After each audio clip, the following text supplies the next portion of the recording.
There's something of consequence for the premium segment SUVs in the country, somewhere in which lies between 50 lakhs and about a crore of rupees.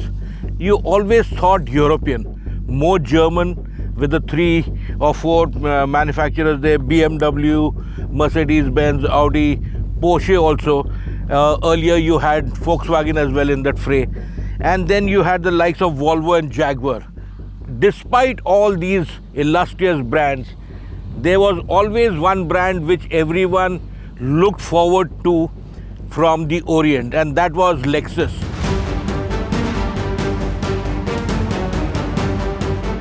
Even though Lexus in India had come out with the NX 300H, this new baby, a revamped, revised, technically more proficient model, has now come to India. Say hello to the Lexus NX 350H, H as in hybrid. And as you know, Toyota has made its mark with a lot of hybrid technology. Compared to its predecessor, the NX 300H, the 350H carries on with the traditional Lexus spindle grille. This is now a de rigueur feature on all Lexus. Incorporating the L-shaped DRLs, the new 4 projector headlamps really light up the road in the nether hours. The good interplay between the body shades and black accents helps give it a pleasantly ferocious look, a happy monster, so to speak. And when you factor in the detail of the larger and longer wheelbase, the larger track, longer wheelbase, you find much more of occupant space, comfort, convenience all across the cabin. The ground clearance has improved mightily as well. The weight, in fact, has come down by about 15 kilos. Well, it's small when you talk about a 2,200 kilogram car, but every ounce matters when you factor in the critical CO2 emission norms which are in play elsewhere. By and large, this is Lexus design in a sea of European designs, and it is very welcome just because of that. Lexus never offered diesels, and so given the fact that the world and its grandmother is shifting its priorities from diesel to petrol, it's time that we hopped in behind the driver's seat and put this latest version of the NX 350H in the shade they say it's Madder Red. Let's see how mad it can go and how red can it make the opposition.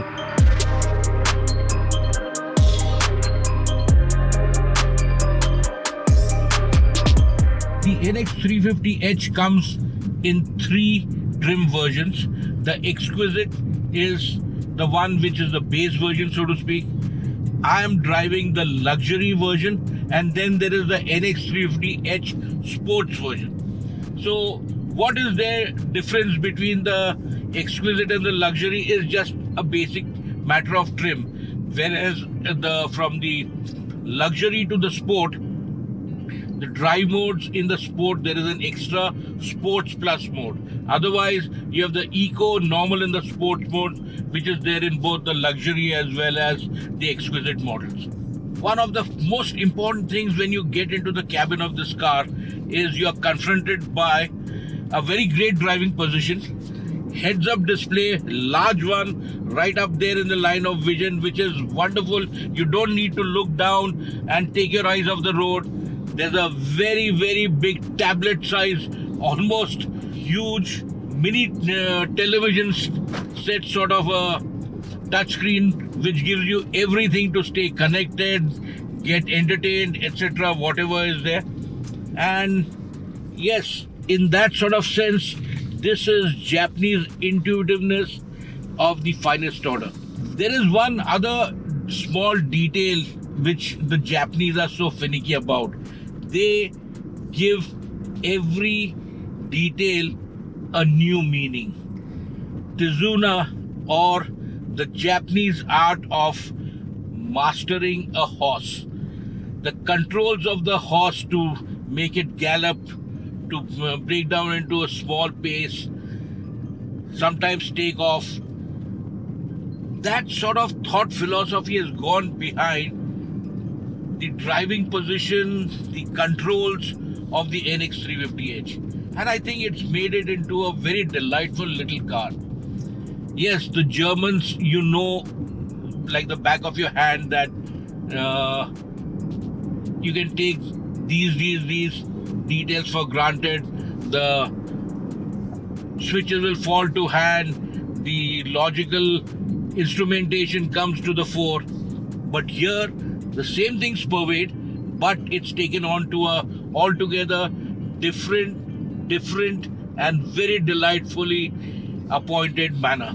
Everything is worthwhile from the pilot's point of view, given the great ergonomics of the driving position and the cabin, plus the craftsmanship on hand to really cocoon you with pleasure. It's all got to do with what resides under the bonnet, what's the mayhem which is caused in a very organized and very silky smooth manner. The Lexus NX 350h has one of the largest four-cylinder naturally aspirated petrol engines in the country. It delivers 190 bhp, whips up 250 Newton meters of torque, and drives through a CVT transmission. Further on, in keeping with the SUV ethos, this has also got all-wheel drive, and the all-wheel drive at the rear comes courtesy of an electric motor and the battery pack which resides under the rear seat. That can be brought into action whenever you require more thrust on the road while powering through to accelerate and overtake. This has got to be one of the finest petrol engines I have driven in recent times. Ultra refined and always with a lot in hand. Shame then that in the sports mode there is a tendency for the transmission to keep on hunting, because, and I think that it is not intrinsically so, but because the NX 350h comes loaded with sensors, yaw sensor, pitch sensor, so by the time the sensors work themselves out, the shifts get delayed. You take that off and you go on down to the NX 350h Sports, that with the Sports Plus mode, that thing doesn't go. The rubber band effect of the CVT is still there, but compared to its predecessor, it's quite less in that aspect. What more do you have to say about this car? And the Lexus engineers have completely revamped not just the length and the width of the car, the track of the car, but the wheelbase has also been increased. It's a much more roomier car, more spacious, and importantly, the way the chassis engineers have made this baby handle through the twisties is something else. Wishbone suspension all round, bolstered by a very good superstructure, and this monocoque is further stiffened and calibrated in a manner with the use of performance dampers front and rear. Now these are not the performance dampers you'll associate with McPherson struts or the wishbone suspensions. This is a sort of a strut brace you have in competition cars. So, but this has been positioned differently at both the ends, front and rear, to see to it that the structure's bad, harsh vibes are damped. The torsional stiffness is adhered to in every aspect, and this car can hold its own in hot pursuit of any German through any twisty road, to a certain degree, of course.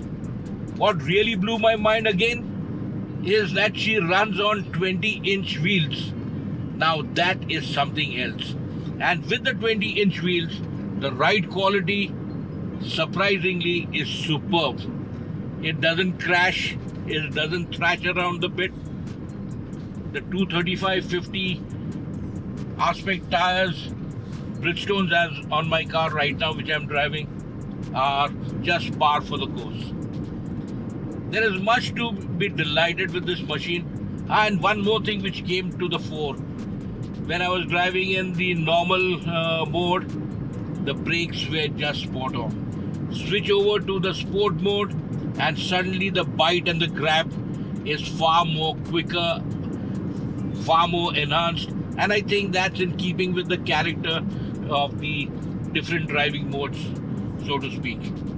The NX 350H is Lexus personified, and yes, the Japanese have a way with their efforts, in the way they tailor their car, in the way they think about what will work best for what sort of customer and what sort of driving pleasure or driving demands he puts.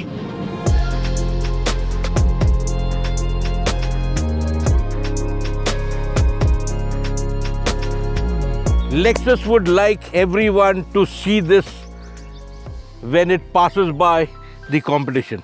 Well, this is a very competent car. It takes in its sights and targets the likes of the X3 from BMW, the GLC from Mercedes-Benz, the Audi Q5, the Volvo S60 and whatnot. And it has got the pricing to match. The Exquisite sets the ball rolling from about 65 lakhs. The Luxury, which is what we have been driving, is 70 lakhs. And the F Sport, the top of the line, is 72 lakhs, ex-showroom of course.